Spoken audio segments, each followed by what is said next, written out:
sih dengar curhatan kayak tim planning gak jelas banget nih, gue jadi bingung harus kayak mana.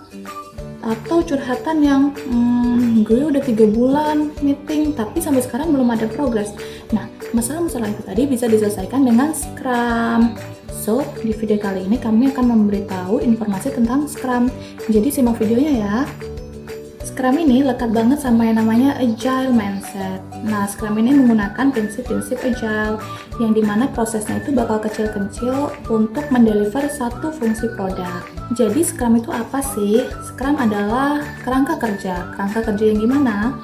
Scrum adalah kerangka kerja yang digunakan untuk menyelesaikan suatu masalah yang kompleks adaptif. Jadi dia ini harus cukup kompleks ya. Kalau seandainya terlalu simpel, ya nggak perlu pakai Scrum. Terus dia juga harus bersifat adaptif. Jadi nggak saklek gitu project yang bisa bersifat fleksibel. Baiklah, saya akan membahas materi selanjutnya, yaitu prinsip dasar Scrum. Scrum adalah kerangka kerja dalam pengembangan perangkat lunak yang mengutamakan kolaborasi, kesalahan dan pengiriman produk secara bertahap. Berikut adalah prinsip dasar Scrum. Yang pertama ada iterasi dan implementasi. Scrum menggunakan iterasi pendek yang disebut sprint, biasanya berlangsung sampai 2-4 minggu. Yang kedua adalah ada kolaborasi tim. Tim Scrum terdiri dari beberapa peran, pemilik produk, Scrum Materit, dan tim pengembang. Yang ketiga ada transparansi. Yang keempat ada adaptasi, yang kelima ada fokus dan nilai, yang keenam ada peningkatan. Dengan prinsip-prinsip ini, Scrum membantu tim untuk bekerja lebih efisien, responsif terhadap perubahan dan menggunakan produk berkualitas tinggi. Halo teman-teman, di video kali ini saya akan menjelaskan secara singkat tentang peran dalam Scrum. Dalam Scrum ada 3 peran utama yang bekerja sama untuk memastikan produk berjalan efektif. Untuk yang pertama, product owner, yaitu orang yang menentukan apa yang harus dikerjakan oleh tim, dan ia bertanggung jawab terhadap daftar prioritas pekerjaan atau produk blocking, serta memastikan hasil kerja sesuai dengan kebutuhan pengguna. Untuk yang kedua, Scrum Master. Ia berperan sebagai fasilitator dan penghubung. Master membantu tim memahami dan menerapkan prinsip Scrum dengan benar, menghilangkan hambatan, serta menjaga kerja tim tetap fokus dan kolaboratif. Dan yang terakhir, diplomat tim. Tim inilah yang mengerjakan pekerjaan teknis seperti merancang, membuat, dan menguji produk. Tim ini bekerja secara mandiri dan kolaboratif untuk menghasilkan hasil kerja setiap waktu. Untuk 3 peran ini saling melengkapi agar proses Scrum berjalan secara lancar dan menghasilkan produk yang terbaik. Halo, di sini saya akan menjelaskan secara singkat tentang sprint dalam Scrum. Apa sih yang dimaksud dengan sprint? Sprint adalah periode waktu tetap, biasanya berlangsung antara 1-4 minggu, di mana tim bekerja untuk menyelesaikan bagian tertentu dari proyek dan menghasilkan produk yang siap diinginkan. Apa sih tujuan utama dari sprint? Tujuan utama dari sprint adalah mencapai sprint goal, yaitu hasil konkret yang bernilai bagi pengguna. Dalam satu sprint, ada beberapa tahapan penting. Yang pertama yaitu sprint planning, untuk menentukan apa yang akan dikerjakan. Yang kedua yaitu ada daily scrum, yaitu pertemuan singkat harian untuk memantau progres. Lalu ada sprint review, yaitu untuk menampilkan hasil kerja. Dan yang terakhir ada sprint retrospektif, yaitu sebagai evaluasi agar sprint berikutnya lebih baik. Jadi secara singkatnya yaitu sprint membantu tim bekerja dengan lebih fokus, terarah, dan mampu beradaptasi terhadap perubahan sehingga hasil proyek bisa meningkat secara berkelanjutan. Di sini saya akan menjelaskan tentang backlog. Dalam Scrum, backlog adalah daftar terorganisir berisi seluruh pekerjaan yang perlu dilakukan untuk mengembangkan produk. Dalam backlog terdapat 2 jenis utama. Yang pertama adalah produk backlog yang membuat seluruh kebutuhan produk seperti fitur, perbaikan bug, dan peningkatan. Dan juga produk backlog ini dikelola oleh product owner. Yang kedua adalah sprint backlog yang berisi item-item dari produk backlog yang dipilih untuk dikerjakan dalam satu sprint. Nah, sprint backlog ini dikelola oleh development team. Backlog ini membantu tim Scrum bekerja secara terarah, transparan, dan adaptif terhadap perubahan kebutuhan.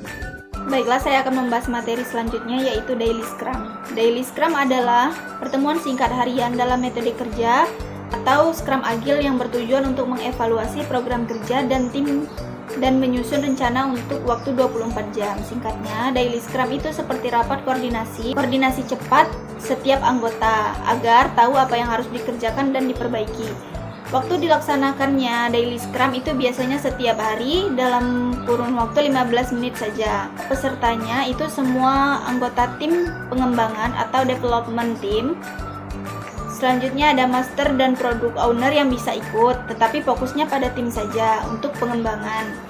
Dan isi pembahasannya biasanya itu menjawab 3 pertanyaan utama. Yang pertama, apa yang dikerjakan kemarin, apa yang akan dikerjakan hari ini, dan apakah ada hambatan atau kendala yang sedang dihadapi. Selanjutnya, tujuan utama adanya Daily Scrum ini untuk menyinkronkan pekerjaan tim, mengetahui hambatan, dan menjaga agar proyek tetap berjalan sesuai dengan rencana sprint. Baiklah, saya akan menjelaskan sprint review dan sprint retrospektif. Sprint review adalah pertemuan kolaboratif antara tim Scrum dan stakeholder untuk memeriksa kemajuan dan menyesuaikan rencana untuk masa depan.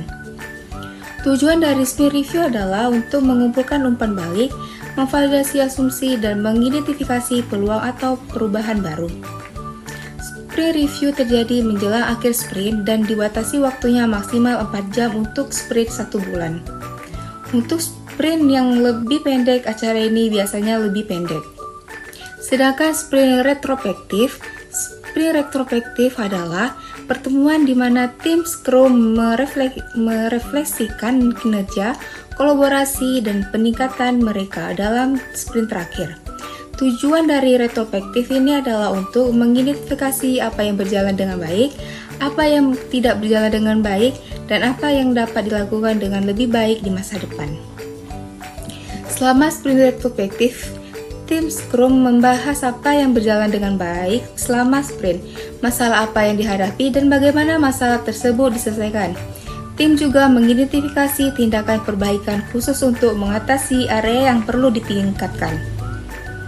Singkatnya, sprint review berfokus pada produk dan umpan balik dari stakeholder, sedangkan sprint retrospektif berfokus pada tim dan bagaimana mereka dapat meningkatkan cara kerja mereka.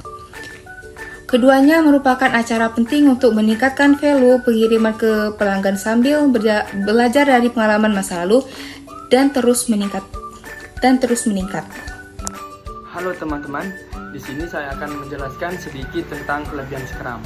Scrum memiliki banyak kelebihan, terutama dalam konteks pengembangan produk yang kompleks dan dinamis, seperti proyek perangkat lunak atau inovasi digital. Dan saya akan memberikan 2 contoh kelebihan Scrum. Untuk yang pertama, ada fleksibel terhadap perubahan. Scrum memungkinkan tim untuk merespon lebih cepat perubahan karena pekerjaan dibagi dalam 2 iterasi singkat. Untuk yang kedua, ada kolaborasi tim yang kuat.